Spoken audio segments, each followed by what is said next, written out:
योनि में मेरे स्वामी मेरे नारायण मुझे प्राप्त। ठीक है, भगवान भोलेनाथ जी ने कहा आप चिंता ना करें, जिस प्रदोष काल में आप बेलपत्री के वृक्ष के नीचे आती हो,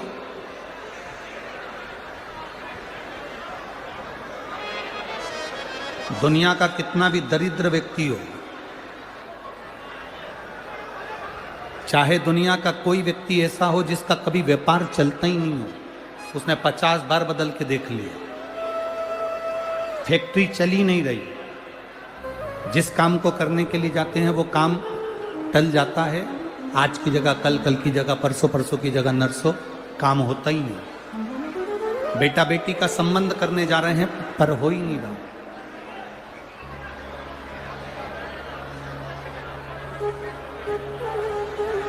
कितना भी दरिद्र से दरिद्र व्यक्ति हो, कितना भी दीन से दीन व्यक्ति हो, एक नियम वो अगर अपनी जिंदगी में बना ले, प्रदोष काल में,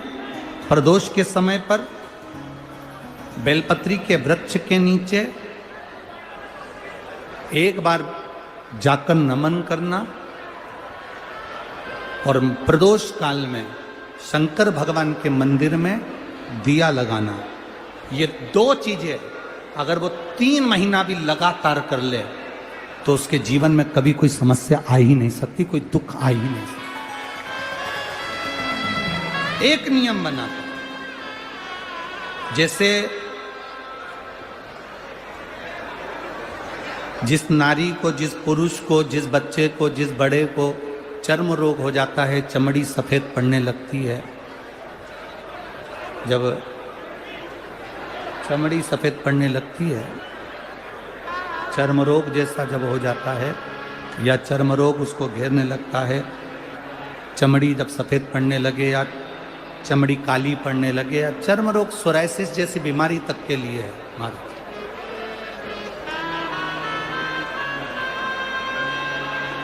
बेलपत्री के वृक्ष के नीचे की मिट्टी, बेलपत्री के वृक्ष के नीचे की मिट्टी, उसको जिस पात्र के अंदर शिवलिंग बनाने के लिए हम गलाएं, जिस पात्र के अंदर हम शिवलिंग बनाने के लिए उसको गलाएं और शिवलिंग का निर्माण कर कर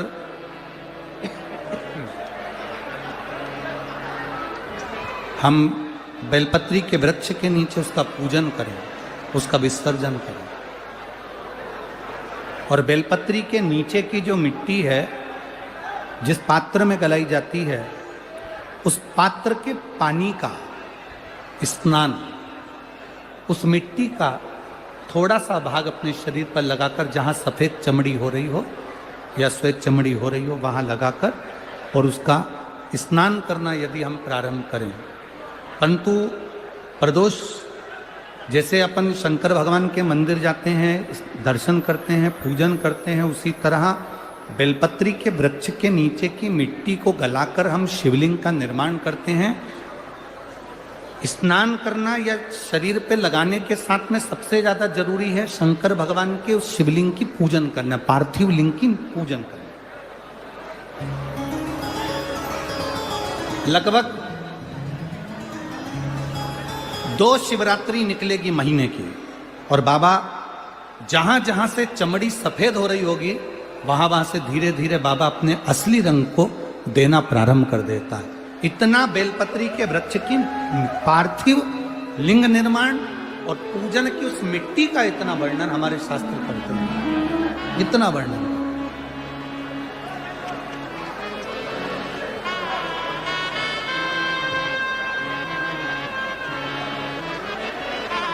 शिव कथा कह रहे, शिव महापुराण की कथा वर्णन कर रहे। स्वयं भगवान देवादिदेव महादेव ने नारायण से जाकर प्रार्थना करी, स्वयं भगवान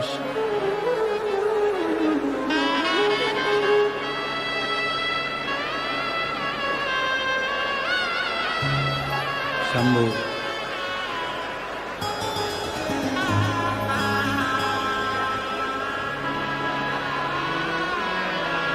स्वयं भगवान शंकर ने नारायण से जाकर प्रार्थना करी कि माता लक्ष्मी आपके लिए तप साधना कर रही हैं, आप उनको जाकर दर्शन दीजिए। भगवान नारायण शिव जी के कहने पर जाने लगे। भगवान शंकर के कहने पर भगवान नारायण जाने लगे, पर भगवान शिव जी ने भगवान नारायण को रोका। और भगवान शिव जी ने नारायण को रोककर कहा, प्रभु रुको, मेरा निवेदन केवल इतना सा है, जैसे माता लक्ष्मी घोड़ी बनकर, अश्वी बनकर पृथ्वी पर गई हैं, आप अश्व बनकर पृथ्वी पर जाकर लक्ष्मी को लेकर आए। भगवान स्वयं नारायण अश्व बनकर पृथ्वी पर जाते हैं और लक्ष्मी जी को लेकर आते हैं। शिव महापुराण की कथा कहती है, भगवान शंकर का संवाद कहता है, स्वयं नारायण और स्वयं माता लक्ष्मी बेलपत्री के वृक्ष के नीचे विराजमान शिवलिंग का पूजन करते हैं और बेलपत्र की परिक्रमा करते हैं। जैसे ही उन्होंने बेलपत्र की परिक्रमा करी, शंकर भगवान वहां सम्मुख में जब आते हैं तो नारायण और लक्ष्मी जी भी अश्व की योनि से छूट जाती हैं और नारायण भी अश्व योनि को त्याग कर नारायण लक्ष्मी बनकर वैकुंठ का निवास करने लगते हैं। स्वयं बल की प्राप्ति होती है।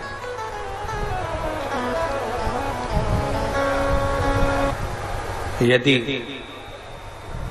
आपको कहीं से शमी पत्र मिल जाए, प्रदोष के दिन यदि कहीं से आपको शमी पत्र मिल जाए और प्रदोष काल में, प्रदोष का जो समय होता है, शाम का जो समय होता है प्रदोष काल, 4 प्रदोष 5 प्रदोष आप कर देखिएगा कि आपका कोई काम है, कोई नौकरी के लिए आप अप्लाई कर रहे हैं, कोई समस्या बड़ी विकट आ गई है,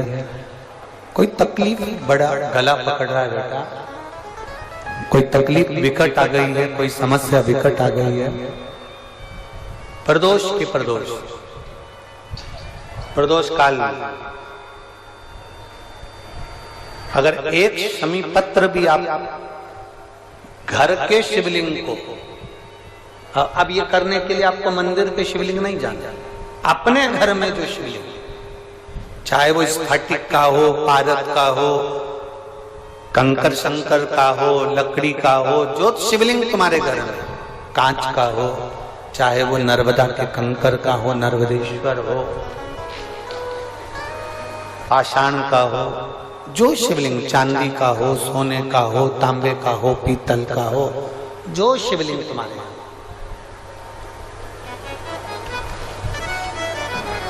एक शमी पत्र यदि आप भगवान शंकर के शिवलिंग पर समर्पित कर रहे हो और उस शमी पत्र को उठाकर रात्रि को 9:15 की जो एक मुहूर्त होता है, एक समय होता है, जिस समय पर हम अपने मन की बात भगवान शंकर को कहते हैं, पूर्व में भी इसका वर्णन हम कर चुके हैं कथाओं में। Great choices for the great you. उस 9:15 पर वो शमी पत्र को उठाकर एक कागज में, एक कटोरी में उसको रखते थे। 4 या 5 प्रदोष के उस शमी पत्र को अपने पास में रखिए और जिस कार्य के लिए जा रहे हो उसको जेब में ऊपर के भाग में उसको रखकर लेकर जाइए, आपका वो कार्य सफल होकर ही रहेगा, वो रुक नहीं सकता। उस शमी पत्र में इतना बल होता है, प्रदोष का जो शमी पत्र होता है वो बड़ा बलवान होता है, बड़ा एक पत्र है। जब जब जिस जिस महीने में जो जो प्रदोष पढ़ा करे, जब प्रदोष पढ़े बन सके 1 बेलपत्र, बन सके 5 बेलपत्र, शमी पत्र, हरे मुंह, हरा मुंह बेलपत्र, एक कलश के अंदर थोड़ा सा पानी लेकर 1 बेलपत्र, हरा मूंग, शमी पत्र डालकर और उसमें थोड़ा सा गुड़ डालकर भगवान शिव का स्मरण कर कर प्रदोष काल में, मान लो कोई काम आपका बहुत जरूरी है, बहुत दिनों से आप थक गए हैं, नहीं हो रहा, कर्जा बढ़ रहा है, धन नहीं आ रहा, व्यापार नहीं चढ़ रहा, या कोई समस्या बहुत प्रबल है, कोई एग्जाम में बैठ रहे हो नहीं हो रहा,